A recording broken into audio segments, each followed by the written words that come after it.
Après avoir calculé les armatures longitudinales du portique, maintenant, ce matin, nous allons enchaîner nos séries de formations sur le même programme, Pack complet bâtiment R+10. Nous allons donc calculer maintenant les armatures transversales. Les amis, ce qu'il faut savoir est que les armatures, c'est un élément très important dans le dimensionnement, puisque vous le savez bien, on ne peut pas parler d'un béton armé si par contre il n'y a pas des armatures.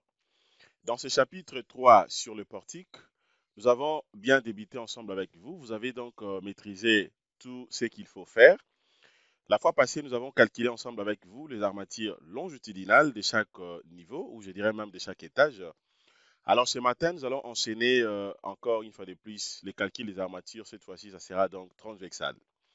Et donc les amis, j'aimerais vous demander encore une fois de plus de vous abonner massivement sur nos deux chaînes YouTube, Jinkunga Tutoriel et Académie de logiciels d'ingénieurs, pour ne rien rater concernant tout ce que je publie régulièrement comme formation.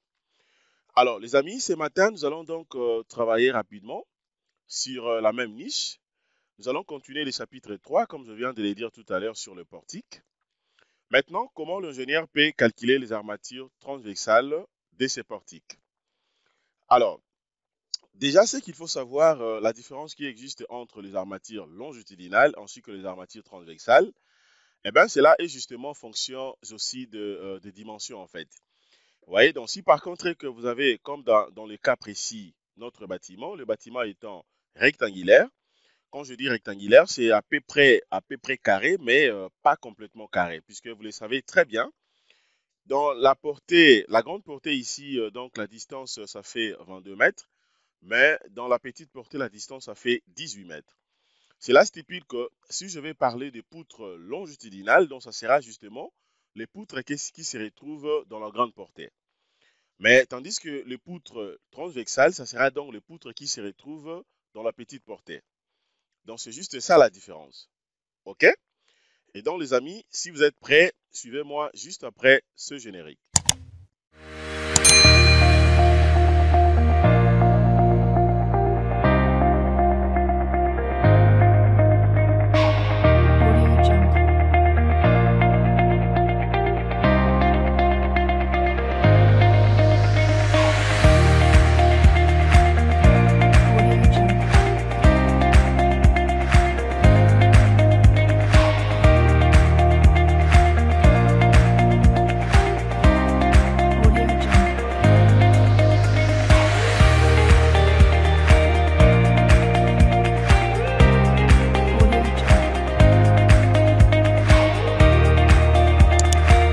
Salut très chers amis, salut très chers abonnés, j'espère que vous allez bien. Bienvenue sur nos deux chaînes YouTube, Jinkunga Tutoriel et Académie de logiciels d'ingénieurs. Les amis, nous allons donc continuer nos séries de formations sur le même projet Pack complet bâtiment R+10. Alors ce matin, nous allons enchaîner le chapitre 3 sur le portique. Nous allons voir comment calculer les armatures transversales de ce portique. Alors, à l'entrée des jeux, nous allons premièrement d'abord lire cet énoncé pour que nous puissions bien maîtriser ce que nous allons faire tout à l'heure. Déjà, la semaine passée, nous avons donc travaillé sur les armatures longitudinales de chaque étage. Je vous avais montré ce qu'il faut faire. Là, maintenant, nous allons donc enchaîner à ce qui concerne le point 3922 sur les armatures transversales. Alors, déjà, ce qu'il faut comprendre, comment l'ingénieur sera donc à mesure de déterminer les armatures transversales du portique. Déjà, il faut savoir que les armatures transversales, elles se déterminent par déterminer, justement, où elles se déterminent par des règles forfaitaires. OK? Par des règles forfaitaires. Le premier point, nous allons voir d'abord le diamètre. Alors, le diamètre des armatures transversales est moins égal à la valeur, justement, normalisée la plus proche du tiers du diamètre. Des armatures, bien sûr, longitudinales, qu'elles maintiennent. Et donc, je vais d'abord souligner ça ou pocher ça comme ça pour que ça soit clair. Ce que je suis en train de lire pour que vous puissiez comprendre également comment vous serez en mesure de bien comprendre ces points liés justement aux armatures transversales. Alors, je vais relire rapidement. Je viens de dire que le diamètre des armatures transversales est au moins égal à la valeur normalisée la plus proche du tiers du diamètre des armatures longitudinales. qu'elles maintiennent. Alors, le deuxième point, nous allons voir maintenant l'espacement. OK? Deuxième point, nous allons voir l'espacement. Alors, ce qu'il faut savoir également concernant l'espacement, justement, hors des zones de recouvrement, l'espacement des décours d'armature transversale doit être donc inférieur ou égal à la plus petite des trois valeurs suivantes. C'est comme ça que vous serez donc à mesure de comprendre d'abord le point très important qui pourront donc vous aider à bien calculer les armatures transversales. Dans le deuxième point, comme je viens de dire, l'espacement. Donc, hors des zones de recouvrement, l'espacement des décours d'armature transversale doit être donc inférieur ou égal à la plus petite des trois valeurs suivantes.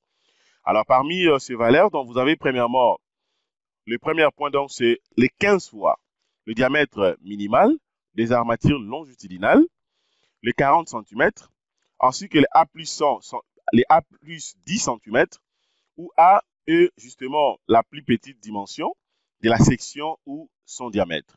C'est beaucoup plus clair.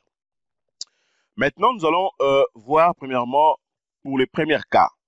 C'est comme je vous avais dit, pendant qu'on était en train de calculer justement les armatures longitudinales du chapitre 3, c'est-à-dire du portique, on avait donc travaillé en fonction justement du niveau. OK? Donc, en fonction du niveau ou carrément des étages. Alors, là, maintenant, nous allons voir d'abord le premier point ici, donc le cas du poteau du premier niveau, deuxième, ainsi que troisième niveau. Alors, comment maintenant je serai à mesure de calculer ou de trouver d'abord les armatures transversales? Je vais commencer d'abord par les diamètres. Attendez, je vais prendre d'abord ma calculatrice. J'ai deux calculatrices avec moi. La calculatrice scientifique que j'ai tenue en main. Deuxièmement aussi, je peux utiliser la calculatrice de l'ordinateur pour que à chaque fois que je vais calculer, je vais que vous puissiez suivre tout ce que je suis en train de faire, puisque chez vous également, vous aurez donc cette possibilité de refaire les calculs pour voir si réellement nous avons bien cheminé. Voilà. Voilà, donc le premier point, retenez seulement que là, je suis en train de calculer d'abord pour les poteaux du premier, deuxième et troisième niveau. D'abord, le diamètre transversal. Comment donc vous serez à mesure de déterminer le diamètre transversal? Donc, je prends justement le diamètre, OK, de la longueur, bien sûr, donc le diamètre L sur 3. OK? Alors, pour notre cas ici, le diamètre qu'on avait utilisé là-dessus, le point, ça sera dans le 25. Qu'est-ce que je fais donc? Je vais prendre seulement le 25 et je vais diviser maintenant par 3. Je divise par 3, ça me donne directement la valeur de 0,33 que je peux arrondir, soit 8. Donc, je peux arrondir le diamètre transversal, je prends donc la barre de 8 mm. Maintenant, l'espacement maximal.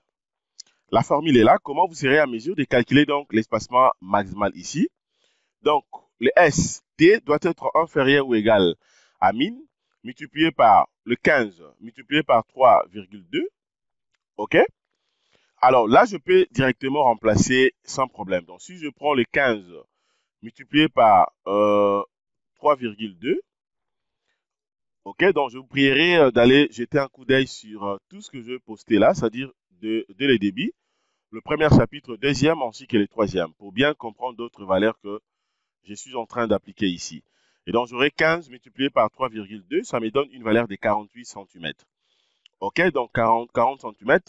Et de l'autre côté, je prendrai donc 10 que je vais associer. Ça sera donc additionné 10 plus 30. OK? Et ça me donne la valeur de 40 cm. Alors, à ce qui me concerne ici, l'espacement maximal ici, ça sera dans le ST doit être inférieur ou égal à 40 cm. Alors pour moi, je prends donc 20 cm comme espacement. OK?